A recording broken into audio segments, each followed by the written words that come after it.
ready for the shizzo.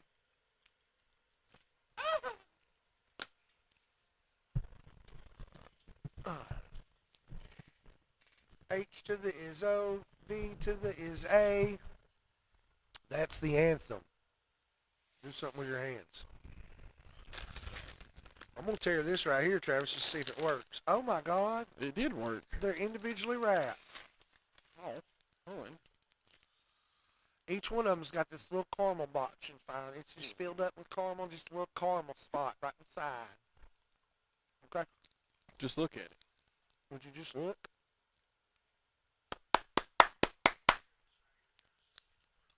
Yeah, your mic works.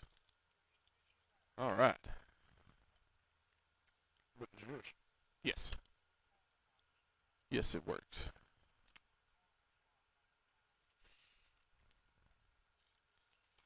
Oh, there it is. Yeah. You sound like Reese Witherspoon in that movie, Jawbreaker. I remember that movie. Sutherland. You're just a big old, I can say this bad because I'm live. You're just a big old bag of shit, ain't you, Bob? Ain't you, Bob? Yeah. Yeah, what a good movie, too. Yeah. Oh, yeah. She choked on that jawbreaker. Yeah. She does that accent in that, 'cause I'm a pothole. Yeah. In that commercial, too. Yeah. Yeah, the commercial. Geico or Progressive or something. Something like that, yeah. Yeah. I don't have a cell phone 'cause I'm a pothole. Forgot about that. Anyway. Anyway, let's get this put out collectively, if you will. I got it there. We're going to do it here. We're going to do it there. Bingo, bango. Bada bing, bada boom.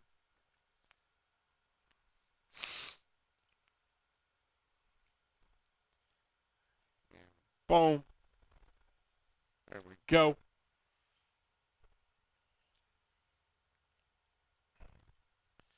I think we might be ready.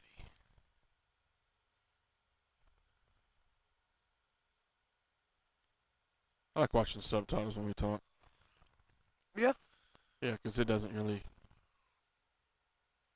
You like what they say to you? Yeah, it didn't pick them up right. Because Well, our language, our vernacular, yeah, is not always proper.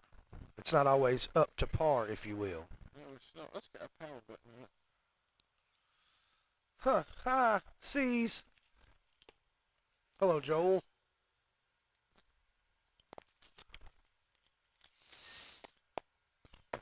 It's a beautiful morning.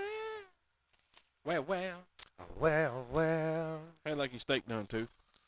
Well. Not anymore. Nope. I'm down to medium. I like it. I'm down to medium. Man.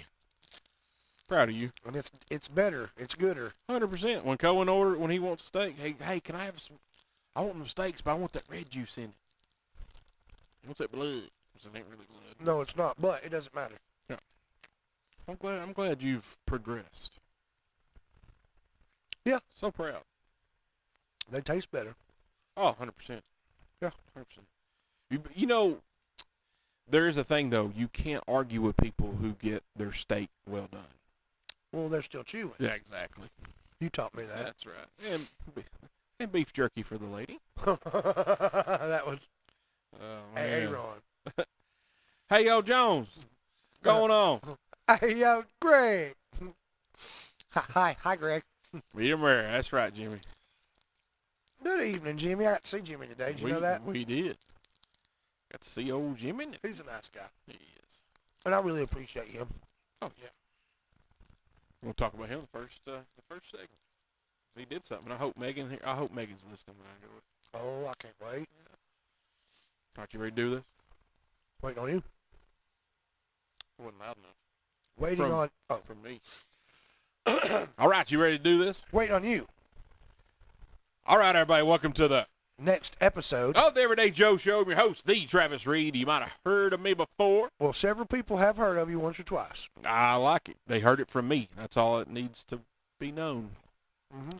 Here are our guys. Episode 372 in Studio 11. Had to turn the little fan on this evening. Got a little hoot. I needed some circulation in here. It was hot. It was muggy and musty.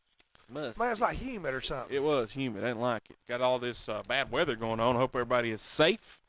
It got a little scary. Megan had to drive to Spring Hill today, and about an hour after she left, Bubba, it got rough up there. It looked nasty. Like I saw some pictures on the Book of Face here, and it was bad, man. It was bad. You showed me some stuff today of some flooding that was very intense. I think it's flooded. I think she's flooded. Yeah. So, So, yeah, terrible weather or something. And Megan told me how many tornado warnings were issued yesterday, and it was like 270 or some crazy number. No way. It was a lot. It was an astronomical amount. Yeah, so hope everybody is safe. Be vigilant. Stay off the roads if you're in those areas. That's one thing. Like, I saw a video of someone riding down the road, and he was going slow, and he was videoing the storm. And other people just driving right into it like it's no big deal. I mean, I hope they were going home. Yeah, no doubt. So, but we'll see. I hope they were. Like, they was like, no care in the world. Just do. Like, no, go to the house. You ain't going shopping. Go. Why are you not at home right now? That voice right there, that is Mr. Tooth. How are you now? I'm not so bad. Thanks for asking. How are you now? Oh, I'm pretty daggum good. You hear me? I heard you. Huh? What about that? What you got in that Scottish It's cup? a cherry lemonade. You love a cherry lemonade. I like a cherry lemonade. Man. I like to call them lemonades instead of limeades. Yeah, because you can. Because I can. It's a cherry limeade, and they're delicious. They are. You like them. Hope loves them. Man, they're good. I tried one time younger when I was real dumb. Instead of getting a cherry slush, I ordered a cherry limeade. So I get home thinking that I'm going to be drinking a cherry slush, and it's a cherry limeade. So you were disappointed. Yeah, it's kind of like, your chocolate chip cookie and you get an oatmeal raisin. Boy, Somebody catching hands. Somebody catching hands, hon. Deny me of my chocolate chip cookie. When you've already got something in your mind, you've already got your taste buds. Like, for instance, sweet tea. Yeah. If I ordered a sweet tea, I'm waiting on sweet tea. They bring the tea out, and I take a big drink. Number one, non-sweet tea is just garbage. Yeah. But if you're already anticipating and you're ready and you've already worked up all your neurons and whatnots, yeah, the sugar water gonna be good. Boy, it's a disappointment, to say the least. God, I hate it. I hate it. It's like biting into your eggs and finding out they're tofu. I smack somebody in the mouth for that. I've moved furniture around. What I do. So you got full throttle Dr. Pepper with you tonight? Yeah, I just felt like a rebel. It's fine. You drank 18,000 bottles of water today. I've been trying hard. You know how many I've drank per day the past 2 days? 5. Which is a good start. For me, that's fantastic. If you get one more bottle in, you would be where you kind of need to be based on body weight, is what Matt told me. We get to 6 of those 16.9 bottles. Yeah. Now, if we can get up to 20-ounce bottles in water, we can do 5 of those. Yeah. But, hey, I'll still be up editing the show later. Heck yeah. So I can drink another water then. You absolutely can. Yeah. I usually do 5 or 6. Thank you for noticing. What are you having to drink this evening? I'm having a little Diet Coke. It says sis on it. So actually it says C's. That's British for yips. Yips. I got the yips. Oh, you got the yips. How's it taste this evening, Travis? Crispy. A crispy Coke. I love a Diet Coke, man. It's crispy. Gets that. The can's the best thing, man. Yeah. Oh, yeah. Such good and cold. Dr. Pepper. Even on a Dr. Pepper. The can's the best thing. Yeah. You know, it's not the best Sundrop. I don't like Sundrop in the can anymore. Really? Is it different? Yep. Okay. I think it is. I like to pour it over a glass of ice. That's what I like to do now. You know, you call me crazy. I really preferred, and it's been a long, long time, so if they've changed anything or something tastes any different, I won't know it. But I used to prefer to get a 2 liter of Sundrop, but I only preferred those first 2 or 3 glasses right after you opened it, like that same morning. Right. And then it was trash. Trash after that? Immediately trash after that, because it goes flat so quick. Sundrop is the quickest flattening drink. Someone told me one time to take, if your 2 liter, before you put it back in the fridge or whatever, you shake it up just like one time, let it fizz. And don't you read that comment from Jonathan Pritt, says Mountain Dew over Sundrop. Son?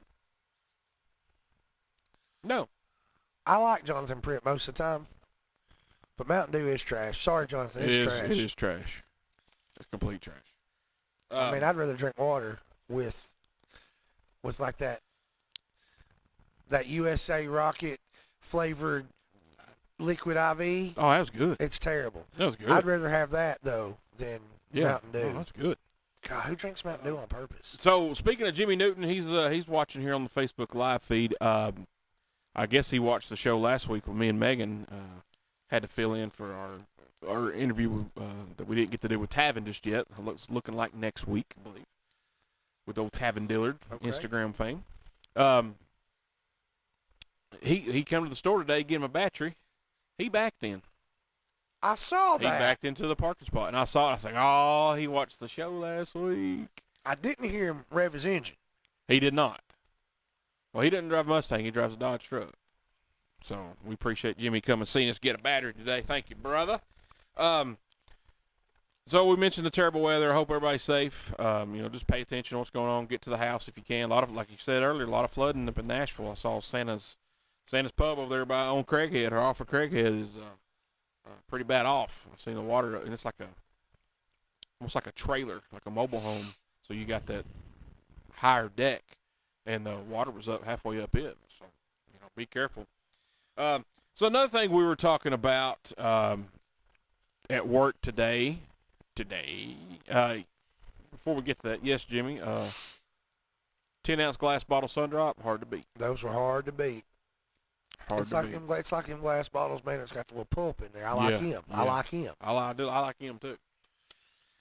So we're talking about work today. We're talking about cars. I don't even know what got us on the subject. I mean, although we do sell auto parts, but we were talking about our individual cars. Nothing wrong with them. We're just talking. And I said, man, how many cars have you owned in your life? And you're 43. I am 43. And what do we calculate? How many cars? We roughly got 20. And I'm pretty sure I missed a couple in there. I do too. I've been trying to think about it since we discussed it. And, I think you're about 3 or 4 shy, to be honest with you. I can't pick them out which ones they are. I mean, I've tried real hard, but I went from the first one on, and I know we got to 20, no problem. Oh, and I was like, dang, and you'd only had 5. Man. I'm 46. I have only purchased 5 cars. I've had 4 times as many cars as you. Yeah. Wow. It's not like it's on purpose. You know what I mean? I guess I get one paid for it. I'm like, woo, this is all right here. I'm gonna keep this no payment. I don't know. My first car is a BMW. I paid $1,200 for it. It was This was 1995. It was an '84 BMW 325e economic version, or just the standard base model 325. Had 276,000 miles on it. Speedometer didn't work. Never worked the entire time I owned the vehicle. Had a broke shock in the back. Well, I thought it was a broke shock. It was just, where it come undone. The bolt fell out of it. Somebody broke the seat. The driver's seat. Wasn't me. Then I had I heard that story. Eli. So then I had a 90-model Mustang Fastback. And it would cut out when you turn right. Because the wall in the gas tank had collapsed or something, and they had to put a new gas tank in it. And then it wouldn't start. Traded it. My uncle never told me what was wrong with it, because he's like, "You're gonna be mad." Because I traded him for like a car, and and he's like, "You're gonna be real mad." I'm not gonna tell you. I've never asked. I'm like, I don't want to know. And then I had Bones. I want to know. Had the Lightning, and I bought a Corolla at a dealership one time, but I did have that Cavalier and that 300ZX, but I'd have bought them just to sell. Forgot about those. I did pay cash for those just to sell. Just to sell them. I do, yeah. So about 300. Yeah. I watched it burn to the ground. You did. So, guys watching, what was y'all's first cars? How many cars have you owned? Let us know. Tooth's first car was a Mercury Zephyr. 1981 model Mercury Zephyr. Got that from Paco. Paco's old car. Our good buddy Paco, Stephen Prince. Yep. I had to push it out of a ditch one night. Yep. I had left. We talked about her the other day. Mm-hmm. We'll leave her nameless, but I'd left her house with everybody who's been out there. Yeah, going a little too fast around the turn. And I wasn't supposed to be out. I had snuck over there. Like I was okay to drive, but I was only supposed to drive to A and B because I'd been in some trouble. And I was like, I'm just gonna run by here real quick before I run home. And I did. I ran by there real quick, saw all y'all. Boom, was running home, and Had a little accident. Yeah. Yeah, and I just happened to roll up behind you. I wasn't that far behind you. Luckily. And, You almost broke something like on your body. yeah, my collarbone. Yeah, because I had so much pressure on it. But I picked that bad boy up out of the ditch. Well, I mean, I just kind of scooted it. I didn't really pick it up. No, I picked it You up. picked it up, I bro. picked it You were, up. yeah, you were I a picked hoss. it I was like, God damn, and I hugged you. I said, thank you, Travis. Thank you so much. Yeah, you're good. It was great. It was fun. Jimmy Newton said 15. You know, I went with Jimmy to go pick up one of his cars. Which one? He had I don't remember what year it was. Jimmy can chime in. It was a Dodge Ram 1500. Extended cab. I can't remember. It had some big old tires on it, had a lift on it. He said Big Yellow was the most flamboyant. That's it. That's the one. She was yellow. And I believe his sticker on the back said the sun don't set on cool. I was like, man, this is it right here. This is it. Yeah, I can't remember where. I don't know. Madison or something. I had to go to like Georgia to go do something that morning. And then I had to drive. We went back and like, hey, you want to go with us get Jimmy's, like me and Schuster, and get Jimmy's truck? Yeah, sure, because Schuster had to drive his old vehicle back or something. And he's like, hey, man, look, I don't want to ride by myself. You ride with me? Yeah, sure, I'll ride. So we went and seen it. I'm like, man, that's 99 model. So that was pretty cool. What's up, Bert? Hey, Bert. Hello, Emma. So, yeah, my first car, like I said, the 84 BMW 325. Now, I have one of the. Well, sorry, I have one of my race game. yeah, you do. Yeah, Yeah. you do. It's two-door like mine was. When you saw it, you were like, "Hey, that's like my car." Yeah, I was surprised. That's why I got it. Yeah, I appreciate you. I always wanted to be like you. Yeah, well, Clarksville, that's where we went. Clarks Vegas. That's a drive. It is a drive. It's a drive about 2 hours. Mm. So, I was talking to Bones one day about this very subject, and he could not even begin to quantify how many cars he's had. He's like, I have no idea. He said, it's over 100. I was going to say, he's got to be in the hundreds. Yeah. And I said, man, which one do you regret selling the most? Oh, good question. And he said, man, I can't quantify that. He said, there's so many. He said, I can't tell you. He said, I can't. He said, probably half of them. Because, usually when Bones buys a car, it's pretty sharp. Pretty sharp, you Yeah. know, or it's Or desirable. it's going to be when he's done with it. Yeah, exactly. Jimmy saw that pop up on Marketplace last year, his old truck. Oh, wow. The one I regret, obviously, is the Lightning. I knew it. The Lightning. I miss the Beamer. I miss the Mustang. Oh, crap. I got another one. I bought a 99 Mustang. You did have one in here for a while. Yeah, I only drove it twice. But, hello, Holly Jones. Chime in on Facebook Live feed. We got a pterodactyl in the I wall. think there's something going on. Yeah, maybe. It's pterodactyl mating season back here in Studio 11.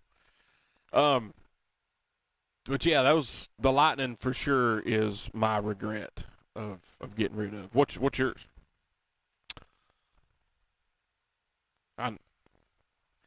I got an idea of what yours would be. Man, really, no, if you're thinking any of the third gens, I don't regret it.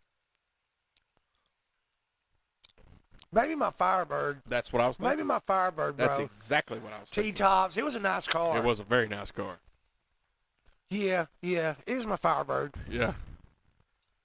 Well, I wish I had that. Yeah, that'd be nice. God, that was a good car, Travis. It was. Look, Jimmy, I ain't seen the Jeep lately because my wife's driving it. Megan got a Jeep recently, I heard. Oh, that's your Jeep. Yeah. She's driving it. My bad. Yeah. I hate it here. Oh my God. But yeah, it's that. As soon as I asked you that question, I was like, Firebird. So, Steph, Gotta be that Firebird. it's the Firebird. For show. Yeah. That was a good car. Sweet car, man. It I only got to ride it a handful of times, but it was pretty sweet. It only had the 3.8 high output. Yeah. It's still fun to ride in. It was so pretty. Yeah. You know the dumbest thing I ever did in that car? Yep. Tell him. So, is that a red light, I believe? Yeah, in Tullahoma, right beside the Traders. And decides going to take his T-tops out. Yep. And Light turned green. He didn't quite get it all the way out, so he left it unlocked. Is that right? You're pretty close. I didn't have it quite all the way out when I took off, but thought, oh, I'll be fine. Yeah. And then I hit the gas pedal, and it just sucked it right out of my hand. Yeah. And it shattered in the road behind me. And I just kept driving like I didn't even see it happen. No, didn't know what happened. You can't sell it at that point. It rained the next day. Of course it did. I had to leave it parked in Chris Harden's garage. And after work that day, I had to go to LKQ and get a replacement. And it fit just fine, but you couldn't lock it because the key didn't fit He didn't fit it. I didn't buy the key. I just bought the T-top. You just bought the T-top. Yeah. Good times. Yeah. Good times. Yeah. Oh, man. Hey, Steph.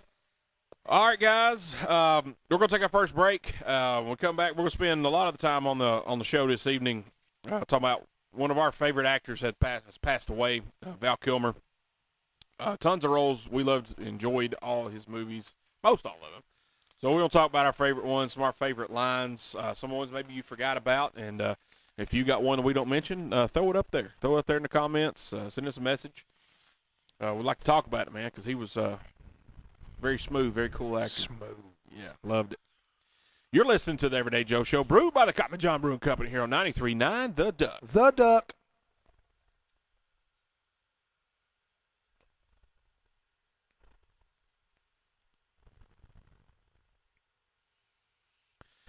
All right, guys, welcome back to the Everyday Joe Show, brewed by the Common John Brewing Company here on 93.9 The Duck. Episode 372, that's Tooth. Hello. That's me, the Travis Reed. So we lost a beloved actor, beloved, however you want to say it. Mr. Val Kilmer passed away. Been sick for a long time. It was well documented in the documentary that they made about him, which is fan-freaking-tastic. You got to watch it. And it gets the pollen count will get a little bit high. It will. It comes through the speakers of your TV. See what happens once it gets in the nose and nasal area. You'll get inflammation and in the eyes. And sometimes you'll get your tear ducts will start leaking, and your nose will start leaking a bit. You got to be careful. Yeah. You got to be careful. It's fantastic though. It's a really good one. It is really good, and it is fairly sad, I would say. When we talked about it before the show, that was my first response was, man, that's one of the best, but it was sad for me to watch. Right. Yeah, it was sad. I got introduced to Val Kilmer. First time I remember seeing him, the timeline on some of these movies, I'm not sure. I'm just going by top of my head, was Willow. I'm not sure if Real Genius came out first. I think it did.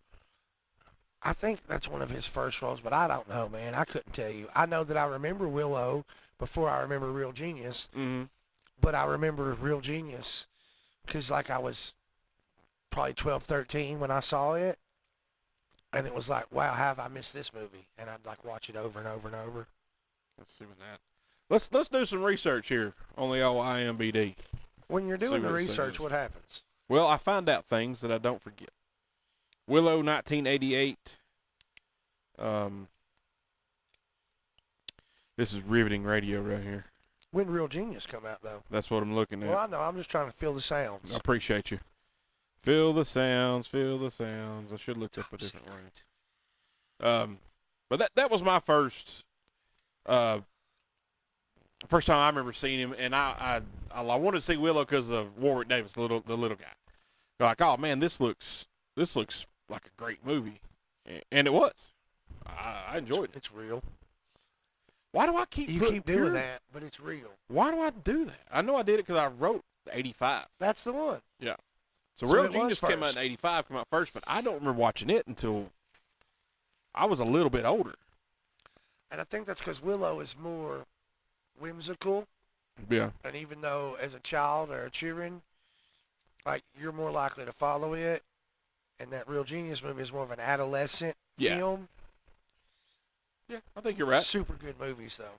Both of them. Oh yeah, that's why am I doing? I'm trying to figure out why I keep saying Pure Genius instead of Real Genius. The name of the it was a show with Augustus Prue. Everybody knows that. Yeah. Augustus. That I've seen. Yes. What's your favorite? What's your favorite part of Real Genius? Just off memory, favorite scene.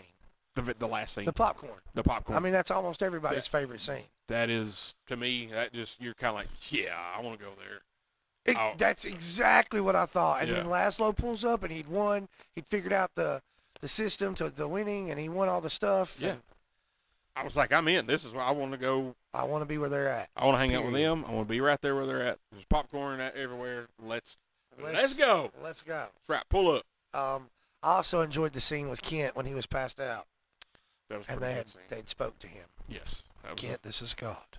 That was a good one. But I recommend, if you've never seen Real Genius, not Pure Genius, but Real Genius. You should watch it. Oh, absolutely, 100%. Then I guess my next one, well, I got to do this reverse because I didn't watch. To me, my favorite role is, of course, Doc Holliday in Tombstone. But I watched Heat first. I didn't watch. I was late to the game on Tombstone. Tombstone came out in '93. I didn't watch it until 98, 99. Everybody kept quoting this movie. I'm like, what are y'all talking about? I'm like, oh, Tombstone, you ever seen it? I'm like, oh, yeah, I forgot. Because that won't be the one, oh, I never watched it. And then just get drug the whole time. I was like, all right, no. But yeah, And then you watched it, and you were like, huh, I'm fixing to drag somebody. Yeah. Who's coming with me? Who's coming with me? Coming for your daughter, Chuck. But yeah, Heat, one of the greatest gun scenes or gun battles ever in any movie. True Romance. They've got a pretty good gun battle. Absolutely. Val Kilmer's not in that. Brad Pitt is. Val Kilmer's not. Very small role. I believe. Yeah, he's on the couch. Yeah. He's the stoner on the couch. Still on the couch, smoking out of the. He answers the phone and tries to take a note. Yeah. Keyword being tries. He tried hard. How do you spell that, man? Yeah, Heat was good because Ashley Judd was his wife in that movie, and he had the long hair, looking all cool. And actually, no Top Gun. I skipped right over Top Gun, bro. Iceman. Was it 82? 86. 86. I cannot believe. And when did The Doors come out? That was early in his career, wasn't it? That was. And I'm gonna tell you what, if you Jimmy, ever, when did The Doors come out? if you ever, 91. Oh, damn, that was way later. Yeah. If anybody was ever born to play a role just by looks alone, that's him. Jim Morrison. Like, I don't think he looks like Jim Morrison as Val Kilmer walks around. No, but the hair color, how they had it styled. He didn't have to try very hard. They didn't have to put any mask. They didn't have to do any real makeup. Like, it was, throw me in some 70s garb, and now I look like Jim Morrison. Mm-hmm. He already had the features. Right. But, yeah, my idiot butt skipped right over to Top Gun. Complete jerk. I mean, Iceman was great. He was great. Great that even Tom, like, there was a lot went on with Maverick, Top Gun Maverick, mm-hmm. that they really were adamant about making sure there was some way to keep Iceman in it. Yeah, I'm glad they did. That was awesome. Because Iceman, you know, even as a kid watching it, you're like, okay, this guy's going to be better than him. How's he going to pull it out? And Iceman just had that aura about him. Like, he was well, for one, he was a jerk. Tactical. He was a jerk. And he knew it. But he knew he was good. And he wasn't shy about it. And so the character was perfect. It was the perfect antagonist for Maverick. But, you know, a lot of times when you think of Top Gun, you know, of course, it's Maverick and Goose. Who's the next one you think of? Iceman. You know, some people think just, you know, Tom Skerritt, you know, because he was fantastic. He was great in that movie. And, loved it. What is Ironside? Michael Ironside. Michael Ironside. What was his call sign? Joker. There was Jester and Joker. Yep. Joker. Woohoo! Joker's dick. Is that right? No, he was Jester. Yeah, Jester. Maybe. What was Tom Skerritt? Maybe he was Joker. It doesn't matter. We'll figure it out. We'll figure it out. We got Jimmy Newton on here. He's on the case. But like I was saying, he's a perfect antagonist for Maverick. It was great, and for them to bring it back and them kind of be Viper. Yeah. Dang. Jester and Viper. Why are we so stupid? Because we're stupid. Jeez. Lord have mercy. But for them to bring Val Kilmer back, and like you said, Tom Cruise was pretty adamant, hey, we're going to make this work. Iceman needs to be in this movie. He already had his voice. That was already compromised. Mm-hmm. And we're going to make this work. Like, that was like, people make a lot of, at the time, there was some controversy over the length of time it took. Mm-hmm. But in some of what I've read, lots of different things caused it to keep dragging on. Back. That was one of the things that caused one of the times that it drug a little. You know what I'm saying? Right. So I think that's cool on everybody who took part in that's part. Oh, for sure. I mean, you can't. It's one of those ones where if you go make a sequel, that's a character you have to have. That was just, it had to be in there more so than anybody. It fit 100%. If you go back to the original, it fit to me to see he make it as an admiral or whatever. Yes. And because Maverick is not, he's a nonconformist to an extent. Like the authority, he's cool with it to an extent, but there's always that line where he's never going to fall where they need him to fall to be upper rank. So I thought that was cool the way they played that out. Oh yeah, I'm totally glad they did it. It made sense. Like you just laid it out, that makes 100% sense. Because, like you said, Maverick's not Admiral material. He's not going to do it. You could see Iceman chilling out towards the end of his, because I do that. When I watch a movie and it ends, everything, they tied up with a bow, everything's cool. I'll do it with almost every single movie. What don't happen to that character after all that happened? You know what I mean? Wonder what happens to them next. What's their next stage? Exactly. And that, to me, that's a missed opportunity of them not doing Top Gun Iceman. To follow him, you can make up whatever story. I think that would have been a fantastic sequel. And then do Maverick, absolutely may have pushed the Maverick up 20 years. It may come out a lot sooner if they would have done Top Gun Iceman. Because you could all day long follow the path on what went next and how did he get to where he got before Maverick happened. There's so much. Let's go back in time. Where's Doc? Where's Doc Brown? Hold on. Yeah. But yeah, that was a fantastic movie. Like I said, we're glad they put him, gave him a chance to be in Top Gun Maverick. Like I was saying, Heat, that was just awesome. Just a great movie. It's a long movie too, and I like long movies. So if you never watched Heat, it's got De Niro, Pacino. Isn't that the first one where they were actually in the same movie together? Yes, but there's never a scene where they are side by side on screen at the same time.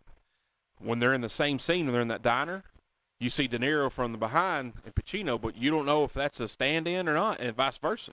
And then when he's chasing him through the airfield, you don't know if that's a stunt double or a stand-in or what. So they never were on the same screen, their faces towards the camera at the same time.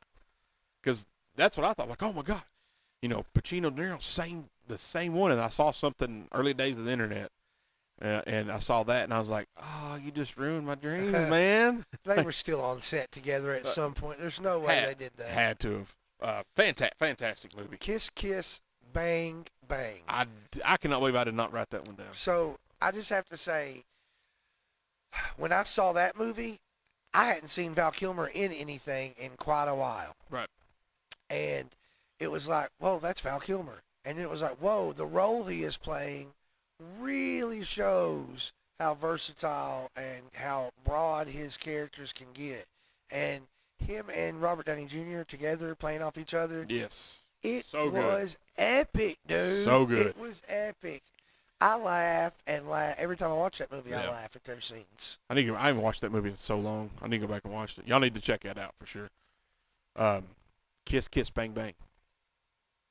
What's another? We hit the door. The Saint. Oh, that's a great movie. Saint was fantastic. The Batman movie. Look, dude, Batman Forever. I liked Val Kilmer's Batman. No, he's not the best Batman, but I liked his We've talked about this before. In order, Michael Keaton, if we exclude the television series exclude Adam from West. just the movies, and I even told y'all when we had this conversation, well, technically there was a Batman movie with Adam West, and I would say he's my favorite Batman. But doing what we're going to be doing, Michael Keaton is my favorite, period. Mm-hmm. Then, to me, it was Val Kilmer, and then to me it was Christian Bale. But Christian Bale's Batman to me also is a completely different take on Batman. Yes. Just like Robert Pattinson's take on Batman is completely different. And I haven't even seen that one. I didn't hate it. It was fine. I want to watch it. I just haven't. It's fine. But yeah, it's just, for me, George Clooney was just my least favorite. Yeah, and I didn't want that to happen. Because I've always liked George Clooney. And everything else that I can think of movie-wise, I love him. Yeah.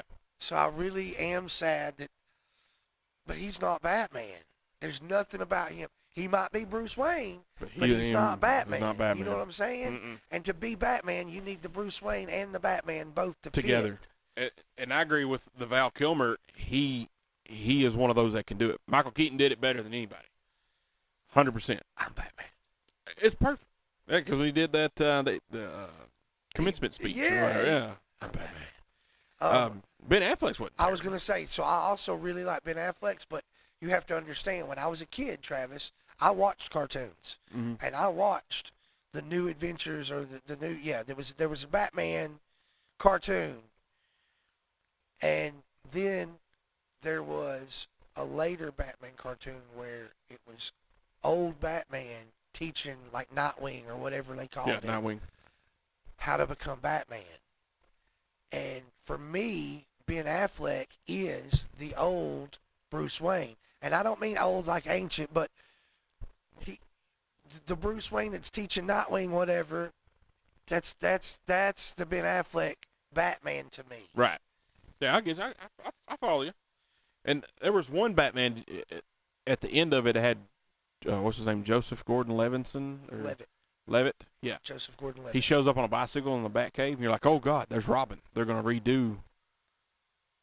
But wasn't he already in? He was already in one of the Batman movies. Right. This was the beginning one. See, maybe I've missed one, but I thought he was gonna be Robin. I was like, they're gonna redo Batman and Robin because Chris O'Donnell was absolutely, and I love that. I thought it was great. I thought he was that. perfect Robin. But the point of the thing is Val Kilmer's Batman was fantastic. I think he was my second favorite. Because if you take Val Kilmer as how we see him on TV, doing interviews, just walking around Hollywood with all the paparazzi following him, taking pictures, like you're like, okay, I can see it. He's dressed up, going to an award show. I can see Bruce Wayne, just like with Michael Keaton. Michael Keaton dressed up, going to an award show. That could be Bruce Wayne. Ben Affleck, Bruce Wayne. George Clooney, Bruce Wayne, not Batman. Not Batman. Not Batman. Sorry, hate it. And he hated it too, so it's not like you couldn't, in my opinion, have picked a better Ocean. No, there's no way. You know what I'm saying? So I'm not taking from. I just want to make sure we're not taking away from Clooney. No. But it's just our opinion on him as Batman. It wasn't fitting. It's just like my opinion, man. It's just like my opinion. All right, we got to take another break. Come back, we're going to talk a little bit more extensively on Tombstone. My all-time favorite role of Val Kilmer, for sure. I forgot you were there. You're listening to the Everyday Joe Show, brewed by the Common John Brewing Company here on 93.9 The Duck.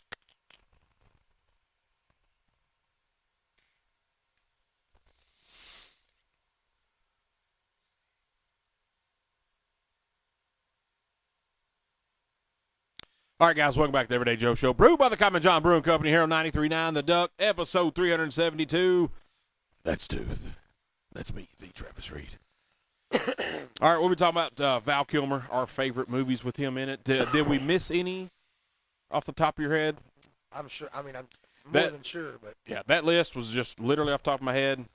I did a little research while we're doing the show, but that was just what I remember. Some bullet points. Yeah. But my all-time favorite, obviously, and a lot of people's, is Tombstone. 100%. Like I said, I was late to the game on Tombstone. I waited about 5-6 years before I watched it, and I bet I've watched it no less than 100 times since. I didn't know you were in town, Doc. Oh, that's right. Doc? I I know you was in town. Johnny Tyler, you madcap. He did such a fantastic job playing Doc Holliday. Now, have you seen the movie Wyatt Earp? Dennis Quaid does a pretty good job of playing Doc Holliday. He really did. I can't. I didn't watch that movie until maybe 3-4 years ago. I never could find it on, or I wasn't gonna buy it. Finally caught it, and I'm like, man, this is longer. It's pretty good. I enjoyed it. But Val Kilmer's Doc Holliday was just spot on. I don't know how it was, but I think that's how Doc Holliday was. He made me believe it. I believe it. Yeah. So I put a little poll on the Everyday Joe Show page last night. What was your favorite quote of Doc Holliday's in Tombstone? Mine was, "I forgot you were there." I use that constantly, every day somehow. If it's I use it on Cohen and Braylon all the time.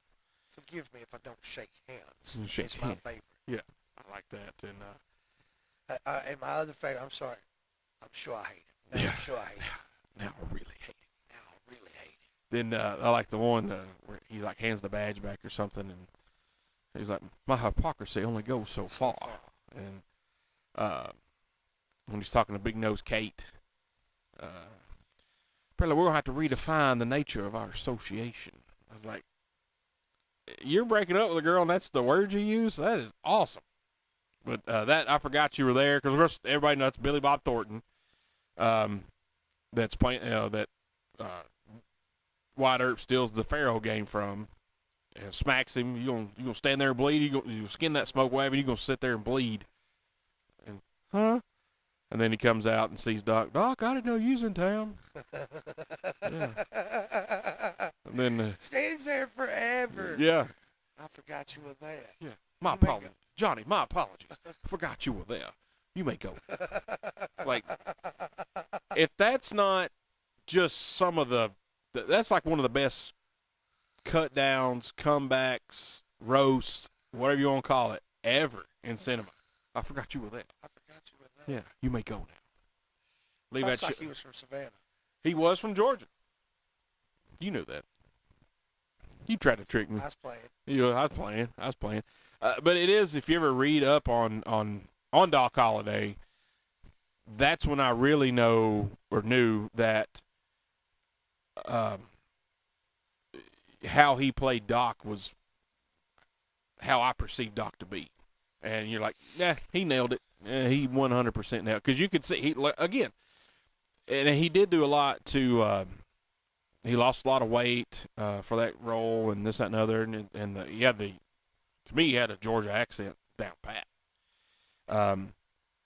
But he absolutely freaking nailed that. He made that character his. And I think most people, although it was a great movie, that most people remember that movie because of Doc Holliday. Absolutely. Yeah. And no doubt in my mind. You know what? I remember that movie strictly because I've seen it 100 times now, and I can tell you all the great things about all the roles. But in the beginning, the only reason I rewatched it was because of Doc Holliday. Yeah. And I lied earlier. My favorite Doc Holliday line is, "Wyatt, you are an oak." You are an oak. That is my fan. I've told you that before. Yeah, you have. Yeah, that was every line he's got. Like, whoever wrote the script did perfect because, and he had to deliver the lines to make him stand out like that. And it's just a fantastic job of how he delivered them. And, it always, because whenever you say a Doc Holliday line, you say it in that accent. Well, you have, it doesn't mean as much if you don't. text me in regular words, regular print, I read it in the accent. You have to. There's no. Like if you do the Wyatt Earp, you tell them I'm coming and hell's coming with me. You do whatever. You just say it normal. But if you say you're a daisy if you do. You gotta say it like Doc Holliday. It wasn't quite as sick as I made out. Yeah. That was great. You put that on somebody's. It wasn't great. Yeah. I got an instant too soon. Yeah, too soon. I was reading something today. It was a quote from Bob Dylan. He said, last time he ran into Val Kilmer was like 2008, 2009. And he said, why? And this is Bob Dylan's account. He said, "Why, Johnny Ringo, it looks like somebody walked over your grave." And he said, Val looked at him and said, "Bob, I'm not Johnny Ringo. I played a character in a movie with Johnny Ringo in it, but that's not me." And Bob Dylan said, "I believed him because he seemed so sincere, but I'm going to choose not to believe him. He is Doc Holliday." Something to that nature. And I was like, all right, you got one of the most famous musicians ever. All right, who's very eclectic, very standoffish. And the first thing he says to Val Kilmer is, "Johnny Ringo looked like somebody walked over your grave." All right, Bob Dylan's watched that movie. Yeah. Okay, so I never thought I had anything in common with Bob Dylan until I read that today. You know what I mean? And I wasn't even like looking for things about Val. It just popped up on my Twitter feed. Johnny Ringo. Somebody's walked over your grave. And you know, like the title of this episode's "I'm Your Huckleberry." So are we going to talk about that? I think we need to. Okay, everybody knows. But we're going to tell them anyway. Right. Carry on. You know that line was written as "I'm your hucklebearer," Mm-hmm. and a hucklebearer it was a piece attached to the coffins, and that's how you carried the coffin. The hucklebearer was like a handle, a knob, if you will. Right. And I guess during recording, it came out this way, and they kept it, and it's history. It is. The rest is history. That's the line now. Even, you know, I got a Doc Holliday shirt. It's got his mustache and his little triangle under his lip, and it says, "I'm your Huckleberry." And I was like, that's Best fan doc in the industry. 100% was. Great. But, yeah, I thought it was interesting when I read that "I'm your Huckleberry." And I guess he tried to put the accent on too much, so it come out Huckleberry. I think it's one of the greatest mistakes in the history of movies. That's him mispronouncing that. Or not mispronounce. I guess it would be mispronouncing. Us mishearing it. I think it's a mixture of all that. Yeah. You know what I'm saying? I think maybe if a man was to go back and have the audio from where they actually shot this, and they just singled out any other noises, it might have been Bearer. Right. But we all heard Barry. We've ran with it. It's what it is. Yeah. I'm your Huckleberry. Yeah, I'm a Huckleberry. Yeah. So if you didn't know, now you know. We taught you something. That's what we do. We teach you things. We drink and we know things. But yeah, I can't say enough about that movie. You know, and I didn't say I made Hope watch Tombstone, but she walked in while I was watching it, and she fell in love with it. Yes, there's something about it. Something around the eyes. I don't know. Reminds me of me. No, I'm sure of it. I hate it. Thank you, Jimmy Newton. Such there. a great movie. Oh man, and Johnny Ringo is probably one of the best antagonists in any movie. Him and Curly Bill, which I like Curly Bill. Little Powers Booth, man. But Johnny Ringo was just, dude, he was savage, man. I mean, I don't know how to describe him. He was terrible. A lot of them go around here. Savvy? Ike Clanton. Ike Clanton. I'm watching this, the side note, you know, we're talking about Val Kilmer. I'm watching this show on the Amazon called House of David. It's like David and Goliath. I was like, saw the preview. I was like, that looks pretty. I'll check it out. So they're following this person they call a seer or something, and he can see things, and he selects who's the king and this, that, and other. I'm like, man, that guy looks so familiar. And he's weathered. He's got really long hair and a long beard. And he looked at the camera, and just in his eyes, it was Ike Clanton. Ike Clanton. I was like, there's that. And I Googled it, and, I beat it. And sure enough, man, it was a guy who played Ike Clanton. So, I'll be darned. Yeah. Oh, yeah. Also, one of my favorite characters in that movie, and I mean that I don't mean like I idolize that character. I just mean that character had some comic relief for a serious movie, and the fact that he was so yellow, and he wanted to play both sides of that fence, it kind of reminded me of the Outlaw Josie Wells. Mm-hmm. There's this scene in the Outlaw Josie Wells where this guy is pulling him across the water, and he's like, now, when I get back across, I'll make like you, and then the whole time he's telling them what he's going to make like they got away, he turns around and I'm pulling it, like, pull him, you pull. Trying to tell him to pull fast. He's like, now we'll make like you got, yeah, come on, dude, it's funny. It is funny. It's just funny. Pull him, you pull. It's hard to find some humor in Outlaw Josie Wells. Exactly, but there is some. There is. And it's just like in Tombstone. Ike Clanton's role, just like Billy Bob's role, there's a little bit of humor in that. Right. even though it's serious. Yes. And there's a thing on the Netflix called Wide Earp and the Cowboy War. It's like a docu-series type deal. Pretty cool. From watching Tombstone and Wide Earp, I actually read a book about Wide Earp. I did learn a few new things that I didn't know. A lot of it you knew from, if you had any interest in that, you figured it out. But the gunfight at OK Corral, it was twisted so many different ways. Where, Ike said that none of them had guns, and the Earps just started firing on them, blah, blah, blah. And you're like, okay. Just when you hear his account of it and how the actors portray, you're like, that's not how it went down. No. Because it's so far-fetched, you're like, there's no possible way that's how it happened. It's just not not possible. Right. But still, pretty neat, pretty cool. And like I said, my interest in any of that stemmed from Val Kilmer playing Doc Holliday. That was the whole genesis of me liking anything in that Western. Oh, and I like Western, John Wayne, Clint Eastwood, stuff like that. But all that came from Val Kilmer playing Doc Holliday. So, which to me is probably the greatest character in a movie, in my opinion, for me, ever. It was just perfect. I've seen a few Westerns, but honestly, Tombstone and The Outlaw Josie Wells and Back to the Future 3 are my favorite Westerns. It's Back to the Future 3 is a Western. Well, it I takes guess place. technically. It happens in the Wild West. I guess technically it is. Come on, is that not a Western? It is now. He has a gunfight and everything. Make my day. Come on. You hear me? Oh, man. I'm going to write that down. I'm here for comic relief. That is a nice shirt. Oh, thank you. I got a great deal on this shirt. It looks good on you, too. Thank you. I enjoy it. I got a great deal on this shirt. Pretty sure somebody's already stolen mine. I wore it once already. Yeah. I think it's one of my kids has stolen it because it's a pretty blue. I'll guarantee you they did.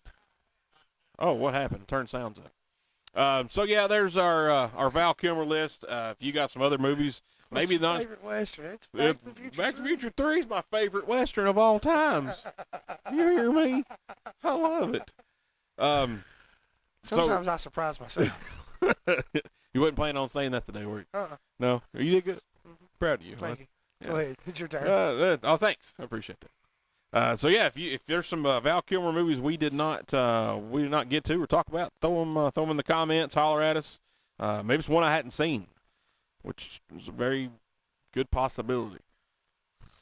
If anybody out there could name a Val Kilmer movie that you haven't seen, I'd say it'd be Jimmy Newton or Bradley Ramsey. Yeah, definitely Bradley. Because he's watched, I think he's done with all the movies. I think he's watched them all. All of them? He's just seen them all. Yeah, he's on part 2. Part 2 of what? The movies. Let's just scan before we go to break. We're going to scan right quick. I'd like to see what's up there. Now, Jimmy mentioned Top Secret, and I don't remember it. I don't either. 1984. I'm going to have to check into that. I see some cows and boots. Oh, wait, I do remember that. Yeah? The cows and boots. Immediately when I saw the cows and boots, yes. No, yes, I don't remember that at all. Let's see. Nope, don't know any of those. The Super, I hadn't seen that. Snowman, no. I don't know any of those, man. I don't either. Huh. I'll be darned. Well. Firstborn. I don't know that one either. I don't either. 2019. Birthday King 2021. Pay Dirt? Oh, look at him. Yeah, he's in Pay Dirt in 2020. Huh. Looks like we got some... we got some movies to watch. Yeah. Look here, Jimmy Newton said he got one of those with a free car wash that he won on 93.9 The Duck. What a cool radio station. Yeah. Plus, you know what I really like? What's that? Cool radio stations. Cool radio stations. Love it. Love it. I'd like to tag the duck in that comment. We should do that. I saw that Jimmy is appreciative of his free shirt and car wash. Free shirt and car wash. Thunderheart. What's that one, Jimmy? I'm not familiar with Thunderheart either. But I'd like to be. Yeah, not either. I don't know what that is. Does it have Val Kilmer in it, you think, since you brought it up? I would say so. If I was a guessing man. Yeah. All right, guys, take a break. We come back. We got the Common John update. Some exciting things going on coming up at the Common John Brewing Company. Then a little bit later, we got Lunchtime Theater, Music of the Week, a little bit of Travis Talk, and other stuff. Cool. Yeah, I mean, it's going to be a great time. I like good times. You're listening to the Everyday Joe Show, brewed by the Common John Brewing Company here on 93.9 The Duck. Yeah. I saw Alan Alda and some other MASH characters. I think Houlihan, Hot Lips Houlihan was on there. I think you're right. I'm sorry.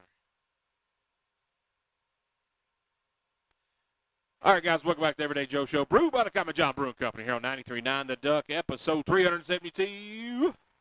That's two. Me, the Travis Reed. Now time for your Common John update. Don't forget, every Wednesday night, Singo. Musical bingo, so easy to play, so fun to play as well. Apparently they had their Wednesday night first Unhinged Roadshow with Garrett Schultz. They're going to shake up the traditional singer-songwriter night. That'd be interesting. I'm about to go to the next one. You're not kidding. I'm down. Yeah, sounds fun. Thursday night, karaoke, as usual. Okay. Last night, as we're on the radio, free concert with the Heels, musical trio. Saturday, they having some wine again there at the Common John Brewing Company. I'm sure from our friends at Means Creek. This Sunday, tomorrow, Charlie Allen sing-along. If you've not made it out for this, I don't know what you're waiting for. If you've not made it at the Common John Brewing Company there in Manchester, Tennessee, I don't know what you're waiting on. Like, literally, it's... I mean, do you need an invitation? We give you one No, every week. Yeah, every week, 210 Woodbury Highway in Manchester. Go check it out. If you live in Manchester, you've not been, I don't know what's wrong with you. We'll find out at a later date. Go there first, then we'll figure it out. I mean, but literally every week you give them an invitation. Every time. They will love to have you. Great service, great beer, great food, great drinks. You don't even have to drink beer to go. That's what is so great about it. I'm proof. He doesn't really drink a lot of beer. I don't drink a lot of beer. I just don't. I mean, I've tried the Common John beers so that I can be truthful when I tell someone else about them. I don't dislike beer, but everyone who knows me knows that I don't drink a lot of beer. And most of the time you're driving because you and your bride are there. Typically, I am the DD. She's drinking the beer. You're driving, so you're not going to have. If you do, you have one when you get there, and that's about it. That's true. I've done that. Had If one with you're my gonna meal, stay long. and if I want to stay for a while, have one with my meal because I really do like. I really like the tooth there. I mean, I'm sorry, straight and narrow. Same thing. But seriously, on the real, man, you don't have to drink, and I am proof. They have other things to drink there. Yeah. I drink Dr. Pepper. They have Dr. Pepper on the ready at all times. Yep. They have wine now. They do have wine. But yeah, you absolutely do not have to drink. It's to go. family friendly. It is family friendly, pet friendly outside during the summer. You know, I don't know what you're waiting on. I mean, I'm blown away that you hadn't been there. Yeah, I'm about to call somebody. I'll probably call the cops. You should. Somebody's gonna catch a charge. 100%. Don't forget, Saturday, April 26th, 6 p.m., 80s party with Mixtape, the 80s tribute band guys. They'll be hanging from the rafters at this thing. It's at 6 p.m., I believe from 5 o'clock on that afternoon. It will be ticket holders only. If you don't have a ticket for the show, you will have to leave. But guys, get your tickets now. This always sells out. It's always a good time. Every single year they have it. It is so much fun. So y'all go get them tickets. That is Saturday, April 26th, 6 p.m. 80s party with Mixtape, 80s tribute band. Go get it. Touche, Jimmy, touche. Jimmy Newton chimed in on the live feed and said the guy who doesn't drink a lot of beer has one named after him. So just so I can make sure and clarify, I did self-title that. Yes. I mean, I proclaimed it the Tooth. I did it to the guys before they announced the real name of it. Because they didn't have a name and they wouldn't tell us. So Tooth made his own. What's up, Clinton Patterson? Hey, my brother-in-law chiming in on the Facebook live feed. Weather's fine where we're at. Everywhere else to the west of us is not great. But right here in good old Manchester, Tennessee, buddy, we're all right so far. We're all right. Going to the end of the line. Just announced Saturday, May 3rd, 12 p.m. at Common John Brewing Company, Derby Party. If you've got a fancy hat that you want to wear and a crazy fancy dress, this is the day for it. Kentucky Derby will be on the TV from 12 to 6, Derby party. Megan used to throw them back in the day at her crib. She said just an excuse to wear a fancy hat and dress. You know, she loved them. So if you're into the Derby, and I'm sure they'll have a variation of a mint julep somewhere, somehow, because that's the drink. That's the drink. The drink of choice at the Derby.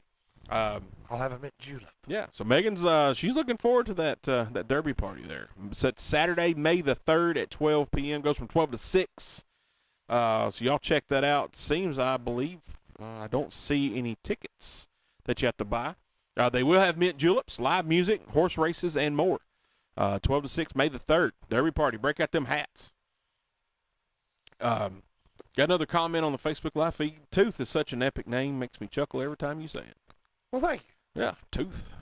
I've been saying it since I was 15, bro. Yeah. I've been hearing it for a long time. Coming up on 30 years. Look, man, I'm going to tell you the biggest shock to me, and I love it. I'm glad he did it. I hope he never stops. But, you know, I hadn't really had a lot of interaction with the gentleman who just so happens to own our businesses that we work for. Right. And he's a really good guy. I like to work with him.